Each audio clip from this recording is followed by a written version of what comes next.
요한복음 13장 30절에서 38절 말씀입니다. 요한복음 13장 30절에서 38절 말씀 함께 합독하도록 하겠습니다. 제가 가진 성경은 신약성경 172면입니다. 30절부터 함께 읽도록 하겠습니다. 유다가 그 조각을 받고 곧 나가니 밤이러라. 그가 나간 후에 예수께서 이르시되 지금 인자가 영광을 받았고 하나님도 인자로 말미암아 영광을 받으셨도다. 만일 하나님이 그로 말미암아 영광을 받으셨으면 하나님도 자기로 말미암아 그에게 영광을 주시리니 곧 주시리라. 작은 자들아, 내가 아직 잠시 너희와 함께 있겠노라. 너희가 나를 찾을 것이나 일찍이 내가 유대인들에게 너희는 내가 가는 곳에 올 수 없다고 말한 것과 같이 지금 너희에게도 이르노라. 새 계명을 너희에게 주노니 서로 사랑하라. 내가 너희를 사랑한 것 같이 너희도 서로 사랑하라. 너희가 서로 사랑하면 이로써 모든 사람이 너희가 내 제자인 줄 알리라. 시몬 베드로가 이르되 주여 어디로 가시나이까? 예수께서 대답하시되 내가 가는 곳에 내가 지금은 따라올 수 없으나 후에는 따라오리라. 베드로가 이르되 주여 내가 지금은 어찌하여 따라갈 수 없나이까? 주를 위하여 내 목숨을 버리겠나이다. 예수께서 대답하시되 내가 나를 위하여 내 목숨을 버리겠느냐?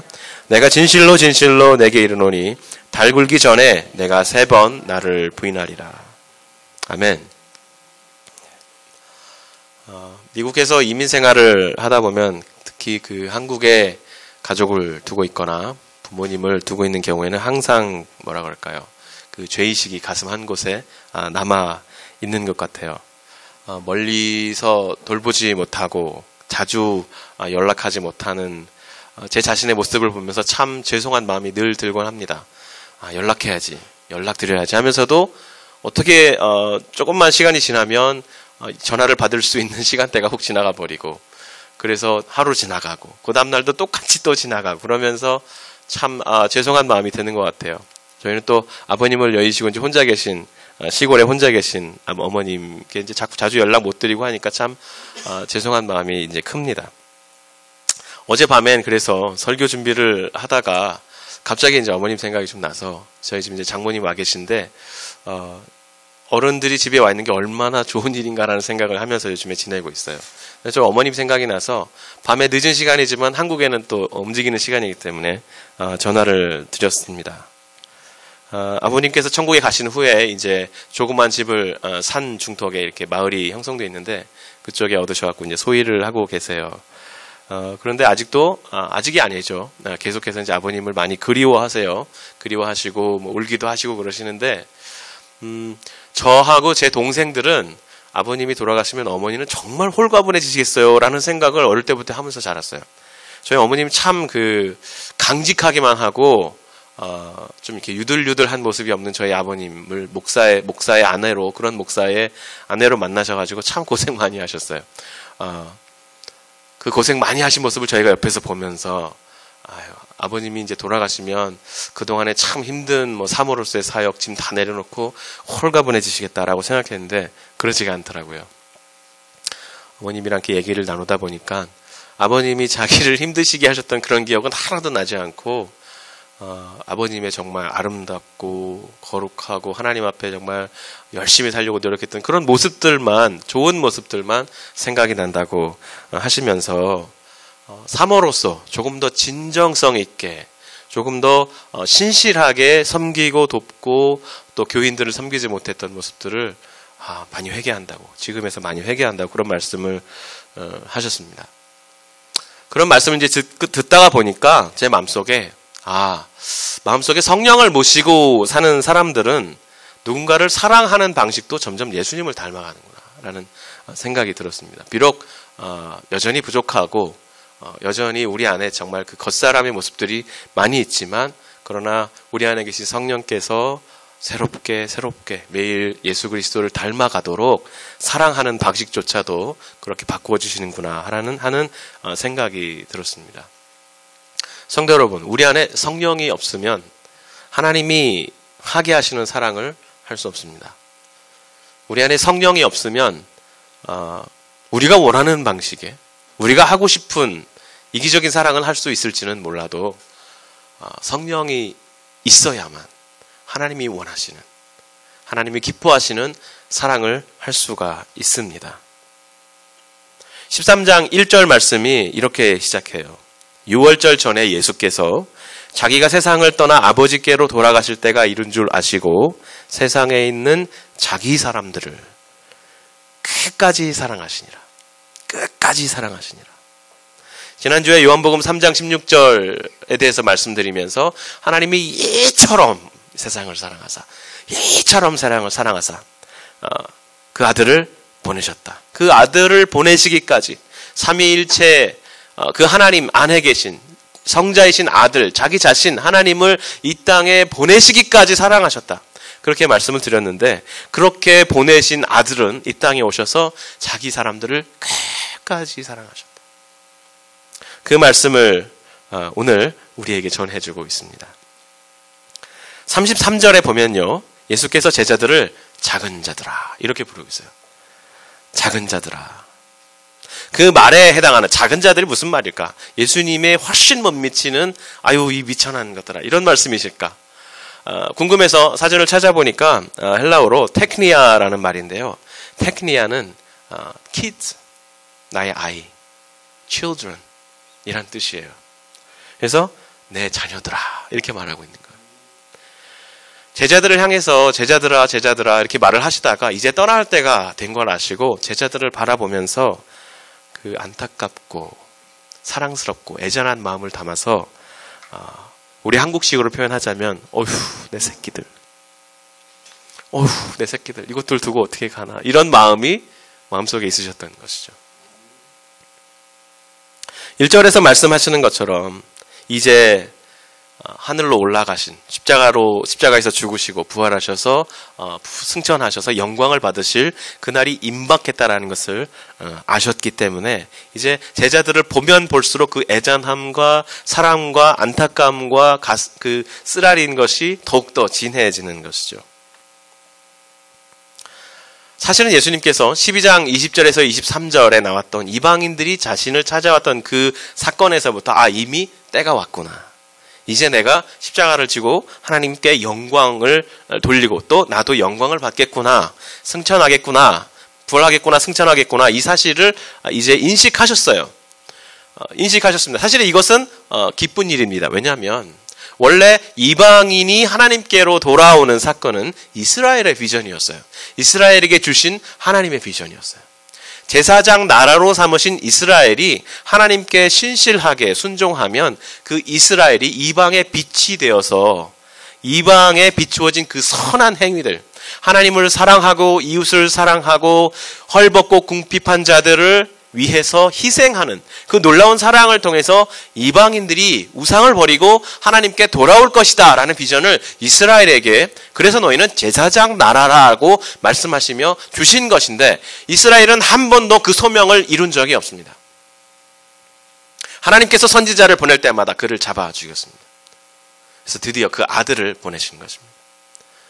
유일한 참 이스라엘이신 예수께서 오셔서 나는 세상의 빛이요 라고 말씀하시면서 그 빛된 사역을 감당하시고 그것을 이제 완수하실 즈음에 이방인이 예수께로 나아왔다 라는 것은 하나님께서 주신 이스라엘에 주신 그 비전을 예수 한 사람을 통해서 이제 이루셨다, 드디어 성취하셨다라는 것이죠. 아주 감격에 어린, 정말 기뻐해야 할 만한 상황입니다. 물론 십자가가 기다리고 있지만 이것은 그 사실 자체는 하나님의 놀라운 소망과 열망과 그 패션이 한 사람 예수 그리스도를 통해서 이루어졌다는 것입니다. 그런데 오늘 말씀은요, 오늘 말씀 13장 1절에 떠나서 아버지께로 갈 것을 이제 아셨다, 그 개론적으로 말씀해 주시면서 그 다음 사건이 이제 쭉 나오지 않습니까? 근데 그것은 아픔이었어요. 오늘 말씀에서 우리가 쭉 살펴보면서 두각적으로 나타나는 두 가지 사건이 있다면, 세 가지 사건이 있다면, 하나님 예수님께서 그 때를 아시고 제자들의 발을 씻기신 사건이고, 또 하나는 그렇게 만찬을 나눌 때 가룟 유다가 예수님을 배신하고 떠나간 사건이고, 또 한 가지는 예수께서 이제 내가 너희를 곧 떠날 텐데 지금은 너희가 나를 못 따라올 것이다. 그러나 후에는 따라올 것이다. 말했을 때 베드로가 자신 있게 내가 주님을 따라가겠습니다. 그랬을 때 정말 따라온다고, 목숨을 버리겠다고, 내가 다골기 전에 3번 나를 부인할 것이다. 그 3가지 사건입니다. 예수님이 이 상황을 다 아셨다는 것이죠. 가룟 유다가 자기를 배신하고 갈 것을 아셨습니다. 예수님께서 이제 때가 되었다라고 알게 되는 그 사인들이, 그 지표들이, 그 중에 하나가 말씀드린 것처럼 이방인이 돌아오는 사건, 또 하나가 자신을 제자가 배신하는 사건일 것이라고 알고 계셨던 것이죠. 여러분, 이것은 상당히 큰 아픔이죠. 이루어질 것을 알고 있지만 이루어지지 않기를 바라는 마음이 예수님 마음속에 가득 들어찬 바로 그 사건이라는 것입니다. 13장 18절에서 인용하고 있는 그 시편 41편 9절 말씀이 바로 그것입니다. 여러분 18절 말씀을 보면 그곳에 기억이라고 표시가 되어 있고 난해주가 있고 시편 41편 9절이라고 쓰여 있어요.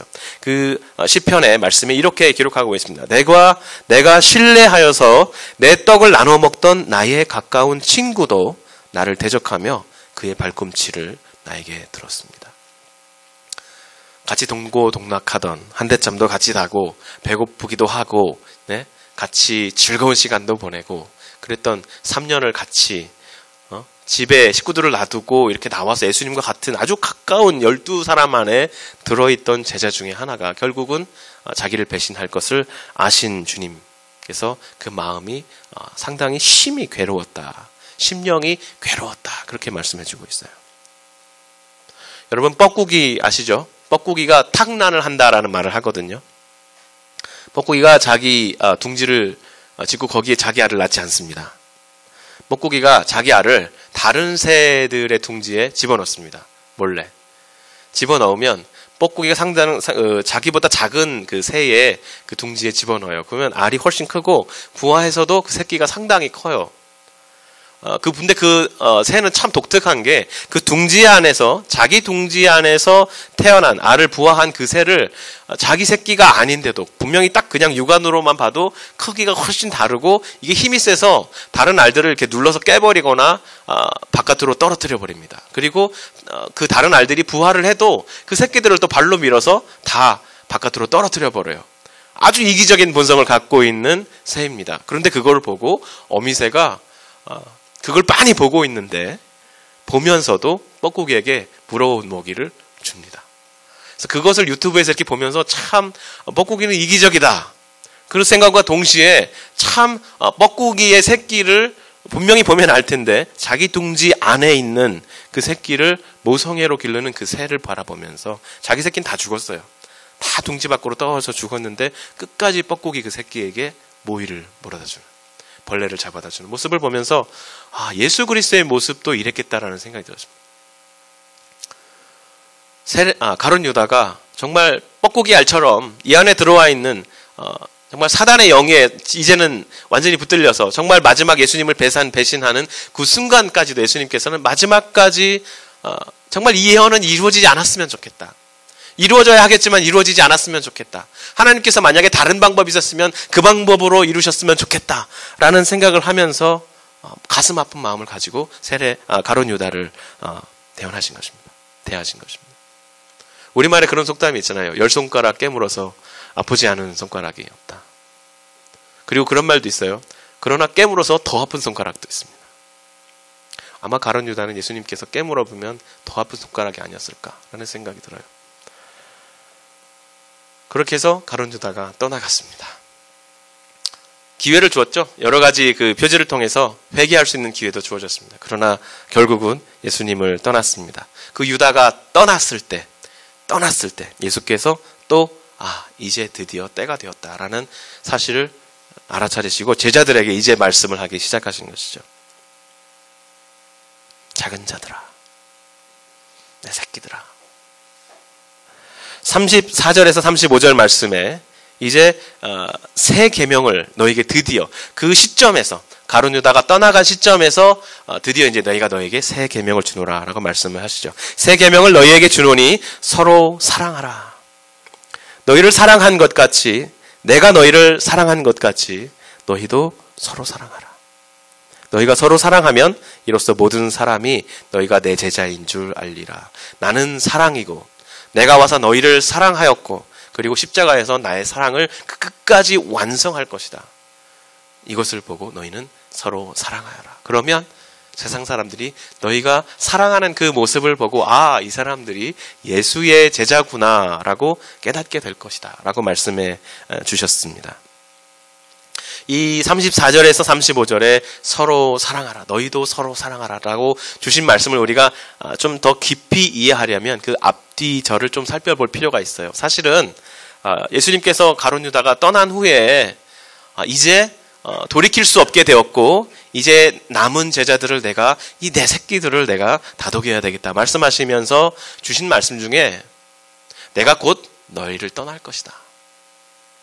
내가 곧 너희를 떠날 것이다. 이미 이스라엘 사람들에게, 유대인들에게 너희가 나를 찾지 못할 것이다 라고 말을 했는데 너희에게도 내가 똑같이 말한다. 너희가 나를 찾지 못할 것이다. 내가 너희를 떠날 것이다. 지금은 그리고 너희가 나를 따라올 수 없다.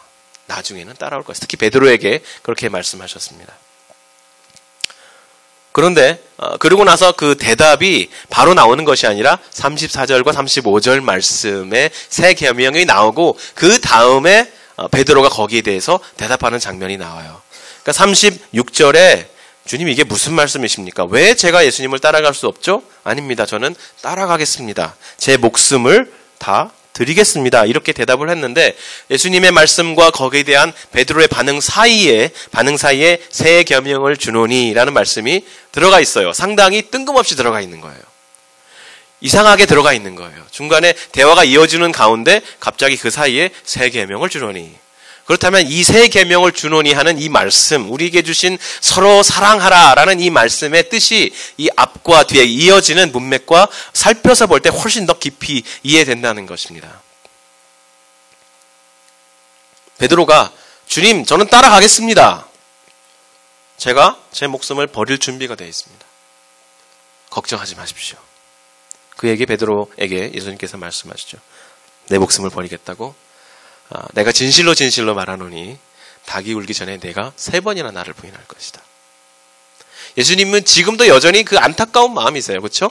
한 제자는 배신하고 떠나고 또 한 제자는 남아있지만 여전히 나를 3번이나 부인하고 떠나가게 될 그 현실을 알고 계시면서 그래도 내 새끼들 그러면서 지금 다독이고 있는 그 상황에 있는 것이죠. 그러나 베드로는 아직도 예수님의 그 사랑의 말씀을 깨닫지 못하고 있어요.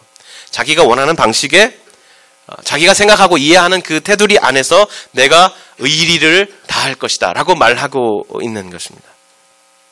그 상황에서 예수님께서 그 대화의 중간에 새 계명을 주노니 내가 너희를 사랑한 것처럼 서로 사랑하라. 베드로는 죽겠다고 그러는 것이죠. 베드로는 예수님이 죽는 것처럼 저도 죽겠습니다. 혹은 내가 죽어서 당신이 죽지 않게 하겠습니다 라고 말을 하는 것입니다. 그런데 예수님은 아니야. 내가 살아야 해. 어떻게? 사랑하면서 살아야 해. 그렇게 말씀하고 계십니다. 지금은 아니야. 지금은 나를 따라올 수 없어. 지금은 내가 가야 하는 타이밍이야. 나중에 너에게 주어진 타이밍이 있을 거야. 나중에 너에게 주어진 사랑하고 살아가는, 서로 사랑하는 삶을 통해서 그 사랑의 연속의 그 마지막 순간에 참되게 그리스도인으로 죽어야 하는 그 죽음의 순간이 올 거야. 그러나 지금은 아니야. 라고 말씀하고 계신 것입니다. 또 다른 관점으로 보자면 이제 내가 아버지께 올라가고 성령을 보내주면 그 성령을 너희 안에 받아서 성령께서 주시는 방식에 하나님께서 가르치시고 인도하시고 하게 하시는 방식에 사랑을 해야 해. 그 성령이 없다면 내가 지금 나를 위해서 죽는다고 할지라도 그것은 나를 위해 죽는 것이 아니라 너를 위해서 죽는 것이야. 지금 나를 위해서 내 목숨을 버린다고 할지라도 그것은 하나님이 원하는 희생이, 헌신이 아니라 너 자신의 의리를 지키기 위한 희생일 뿐이라고 말씀해주고 있는 것입니다. 여러분 12장에 처음에 어떤 사건으로 시작했는지 여러분 기억나세요? 바로 전장. 마리아가 예수님께 나와서 오라비를 살리신 예수님께 나와서 그 발에 기름을 콸콸콸 부으면서 머리카락으로 그 기름을 닦으면서 예수님을 경배했습니다. 예수님은 그 사건을 바로 가룟 유다가 지금 예수님을 배신하고 떠난 가룟 유다가 막 호되게 혼내면서 300데나리온이나 더 되는 한 사람의 한 남자의 1년 연봉이나 더 되는 그 돈으로 이것을 팔아서 구제를 해야지 어떻게 이런 것을 이렇게 낭비하느냐 말을 했을 때 놔두어라. 마리아는 나의 죽을 날을 준비한 것이다. 장사 지낼 것을 준비한 것이다 라고 말을 했습니다. 그 사건 바로 다음에 13절에 동일한 모습으로 예수께서 허리에 띠를 띠시고 제자들의 발을 물로 씻기면서 그 수건으로 제자들의 발을 닦았습니다. 어떤 연결고리가 있을까요? 마리아가 예수의 발을 닦인 것은 예수님의 죽으실 것을 준비한 것이었다면 예수께서 이제 제자들의 발을 닦인 것은 내가 너희를 사랑한 것 같이 내가 너에게 모든 것을 죄어준 것 같이 너희들도 이제 내 제자의 삶을 살아야 할 텐데 그것은 사는 길이 아니고 죽는 길이야. 너희들이 원하는 방식에 너희들이 생각하는 방식에 의리를 지키는 그런 죽음이 아니라 내가 사랑하고 끝내는 내 몸을 다 내어주어서 사랑한 그 사랑처럼 너희가 죽어지는 그 사랑을 내가 지금 준비해 주는 거야 라는 메시지, 연결된 메시지를 우리에게 주신 것입니다. 이 메시지에서 우리는 오늘 제자됨의 삶이 어떤 것인가를 다시 한번 깨달을 수 있는 것이죠. 예수님께서 우리를 제자로 부르실 때 처음에 베드로가 듣기에는 사람을 낚는 어부가 되리라 거창해 보이지 않습니까? 그러나 그 사람을 낚는 어부라는 것은 사람을 살리는 어부죠. 우리가 물고기를 낚으면 물고기는 죽어요. 그렇죠? 그러나 우리가 사람을 낚으면 사람을 얻으면 그 사람은 예수 안에서 영생을 얻게 됩니다. 살리는 삶입니다. 그 대신에 그렇게 하는 우리의 삶은 제자의 삶은 무엇이죠? 우리가 죽어지는 삶이에요. 그 죽어지는 삶으로 주님께서 초대하시는 것이에요. 그러나 그 죽어짐이 어떤 죽어짐이어야 하는지를 주님께서 말씀하고 계시죠. 베드로는 오해하고 있어요. 내가 내 생명을 초계같이 버려서 당신을 죽지 않게 하겠습니다. 그러나 예수님께서 말씀하시는 죽음, 제자로서의 죽음은 그것이 아니라 내가 너희에게 보여준 그 사랑을 너희 삶 속에 실천하고 그 사랑의 삶을 살아서 삶을 완전히 살아서 완성된 죽음으로 하나님 앞에 가는 것, 그것이 참 제자의 삶이고 제자의 죽음이다라고 말씀해주고 있는 것입니다. 그 죽음은, 그 죽어짐의 삶은 성령이 없으면 살아낼 수 없는 것입니다. 여러분, 성령이 우리 안에 없으면 그렇게 죽어질 수 없어요. 우리 안에 예수께서 창조하신 그 새 사람이 우리 안에 없으면 어떻게 우리가 죽어질 수 있습니까? 우리가 손해봐야 하고 상처 입어야 하고, 그렇죠? 우리가 따돌림 당해야 될 수도 있고 세상 사람들에게 멸시를 당해야 하고 어떻게 저렇게 미련한 십자가의 도를 믿느냐라고 손가락질을 받아야 하는 것입니다. 그러나 주님께서는 우리를 부르셔서 십자가의 그 미련한 도를 절하는 그 미련한 삶, 세상 속에서 죽어지는 삶, 세상의 영광과 여러분 세상이 우리에게 주는 이 사람은 정말 건강하고 이 사람은 안전하고 이 사람은 아름답고 이 사람은 영화롭다라는 바이털 사인들이 있죠. 돈이 많거나 영향력이 있거나 권력이 있거나 이 자체가 다 나쁜 것은 아니지만 이것을 하나님이 원하는 방식이 아니라 세상 사람들이 생각하는 정말 건강하고 안전하고 아름답고 부유하고 정말 최고야, 우리가 다 따라가야 돼라고 하는 그 삶이 제자된 삶하고 부딪히는 경우가 많다는 것입니다. 정말 제자가 되려면 이 죽어짐의 삶을 살아야 하는데 성령이 없다면 여러분 그 삶을 살 수 있겠어요? 우리가 살 수 없습니다. 살 수 없어요. 성령이 우리 안에 있어도 이 겉사람의 욕구 때문에 계속해서 스트러글하고 계속해서 우리가 하나님께로 제자된 삶을 살아가려고 하는 것을 끝까지 잡아서 당기는 이 육의 소욕이 우리 안에 있는데 성령이 없다면, 이 세 사람조차도 우리 안에 없다면 우리가 어떻게 주님께서 원하시는 사랑의 삶을, 그 죽어지는 사랑의 삶을 살 수 있겠습니까? 올바르게 살 수도 거룩하게 죽을 수도 없습니다.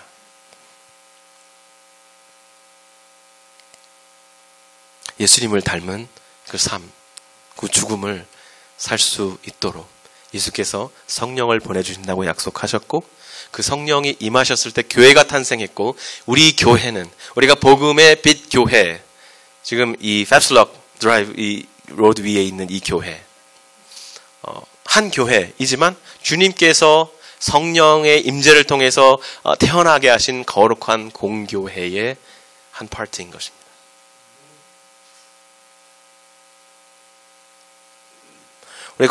우리가 사도신경을 고백하면서 거룩한 공교회를 믿사오며 고백하지 않습니까?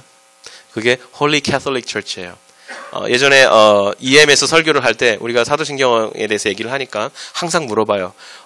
우리 교회는 Presbyterian Church인데, 우리 교회는 장로교인데 왜 우리가 신앙 고백을 할 때 Holy Catholic Church라고 합니까? Catholic Church라고 우리가 얘기합니다. 우리는 Catholic Church가 아닌데, 그것은 Roman Catholic을 말하는 것이 아니라 성령께서 오셨을 때 탄생시킨 거룩한 하나의 교회. 우리 눈에 다 볼 수 없는, 너무 크고 너무 온전하고 하나인 그 불가견적인 교회. 우리 눈에 보이지 않지만 모두 연결되어서 예수께서 왕으로 우리 가운데 오실 때 모든 사람이 그 음성을 이 세상 어느 곳에 있든지 듣고 그분에게 충성하게 되고 아멘하게 되고 화답하게 되는 그 교회, 그 교회로 우리를 부르셨다는 것입니다. 성령께서 그 교회를 태동하게 하시고 그 교회를 음부의 권세가 흔들지 못할 것이라고 말씀해 주셨습니다. 우리 마음속에 주신 이 성령의 임재하심 안에서 우리가 제자의 삶을 살아갈 수 있기를 간절히 소원합니다. 제가 유튜브를 보다가 권영경, 여러분 혹시 나중에 권영경 교수님이라는 분이 그 유튜브에서 설교를 하시면 자주 찾아서 보시면 은혜가 많이 될 겁니다. 권영경 교수님이 이제 제가 상당히 좋아하는 분인데 그분이 이제 이런 말씀을 해주세요. 너희는 세상의 소금이라. 너희는 세상의 빛이라. 그렇게 말씀하시면서 산 위에 있는 동네가 가리우지 못할 것이요. 등불을 켜서 말 아래 두는 이가 없다. 그렇게 말했죠. 그렇죠? 그게 무슨 말씀이시냐면 만약에 제자로 살려면 피할 수 없는, 참된 제자로 살려면 피할 수 없는 한 가지 운명이 있는데 그것은 드러날 수밖에 없다는 것입니다. 오늘날 핍박을 받지 않고 오늘날 그냥 편안하게 신앙생활을 할 수 있는 여러 가지 방법들이 있죠. 그 방법들에 대해서 예수님께서 지금 아예 차단을 해버리는 말씀이에요. 세상의 빛이라 말씀해놓고 산 위의 동네가 가리우지 못할 것이요. 세상의 빛인 너희들은 내가 너희를 부른 것은 이미 산 위의 동네를 만든 것이다. 산 위에 있는 동네, 절대로 가리워질 수 없는 운명이다. 핍박받지 않고 살기 위해서 숨을 수 있죠. 그러나 숨게 되면 제자의 소명을 감당할 수 없습니다. 핍박받지 않고 이 세상에서 편안하게 살기 위해서 소금의 맛을 버릴 수 있습니다. 그러나 말씀했습니다. 소금이 그 맛을 잃으면 땅바닥에 던져지고 발에 밟히올 것이다. 제자의 사역을 감당 못하는 것이죠. 그러고서 예수님께서 말씀하셨어요. 작은 나라가 전쟁을 하려면 다 계산해보고 이길 것인지 말 것인지 계산해보고 전쟁을 하지 않겠느냐? 도둑이 집을 털으려고 하면 주인이 언제 있는지, 언제 불을 끄는지, 언제 집 밖에 나가는지 다 관찰해보고 털 수 있을 때 가서 털지 않겠느냐? 계산해보고 계산이 맞으면 따라오라. 만약에 제자로 살아가는 삶에 정말 그 의미를 모른다면 한번 심사숙고해보고 따라오라 라고 말씀해 주시는 것입니다. 제자로 사는 것이 그럼 어떤 것입니까? 어떤 걸 드려야 합니까? 할 때 예수님께서는 과감하게 네가 목숨을 바쳐야 될지도 모른다 라고 말씀하고 있는 거예요. 오늘 말씀도 마찬가지죠. 내가 죽어. 어떻게 죽느냐? 사랑하는 그 삶을, 내 사랑하는 그 모델을 그대로 살아가면서 온전히 다 사랑하고 그러고 그 완전한 죽음으로써 죽는 것, 그것이 제자의 삶이라고 말씀해 주세요. 그러나 그 삶 우리가 살 수 있을까? 우리 안에 성령이 있다면 여러분 살 수 있습니다. 말씀이 그렇게 우리에게 증거해 주고 있습니다. 우리 안에 성령이 있다면 비록 우리는 매번 넘어지고 매번 깨지겠지만 우리 안에서 우리를 거룩하게 하시는 성령의 능력으로 그 견인하시는 능력으로 이루어 가실 것입니다. 여러분 자신을 바라볼 때 답답하고 힘들고 연약하겠지만 내 안에 소금의 맛이 어디 있는가? 내 안에 그리스도의 빛이 어디 있는가? 답답하겠지만 주님께서 부르시고 제자로 삼으셨습니다. 그 안에 빛을 내가 비추겠다. 이 소금의 맛을 내가 다하며 살겠다라는 마음을 성령께서 주시는 격려 안에서 받아 누리면서 그리스도의 제자된 삶을 하루하루 살아가는 성도 여러분 되시기를 주님의 이름으로 축원합니다. 아멘.